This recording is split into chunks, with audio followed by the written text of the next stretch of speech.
Promotions company. జరగండి.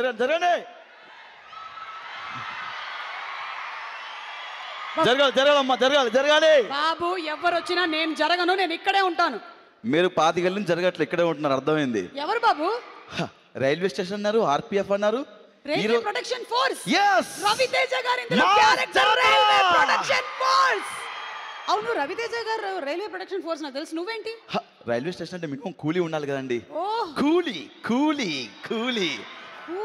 సుమ గారు, మీకు విషయం చెప్పాలండి. ఏంటి? నేను రవితేజ గారికి వీరాభిమాని అండి, పెద్ద ఫ్యాన్. అక్కడ ఎంతమంది అభిమానులు ఉన్నారో చూడు, రవితేజ గారి అభిమానులు. నువ్వు రవితేజ గారు నిజమైన అభిమాని అయితే గుండెల మీద చేయి పెట్టుకొని రవితేజ గారి డైలాగ్ చెప్పు చూద్దాం. గుండెల మీద చేయి పెట్టుకొని ఓకే చెప్పు.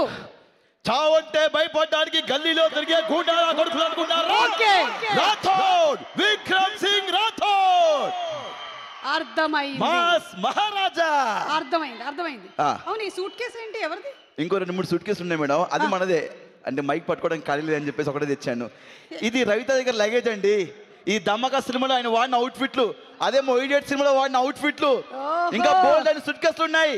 మాస్ జాతర వాడిన అవుట్ఫిట్ కూడా ఉన్నాయి. అర్థమైంది. ఆయన ఏమేమి అవుట్ఫిట్లు వాడో అన్ని కలెక్ట్ చేసి పెట్టుకున్నాను. వీరాభిమాని. yes ఓకే, అయితే ఇప్పుడు మనం ఒక మంచి పాట అందుకుందాం. ఓకే అండి.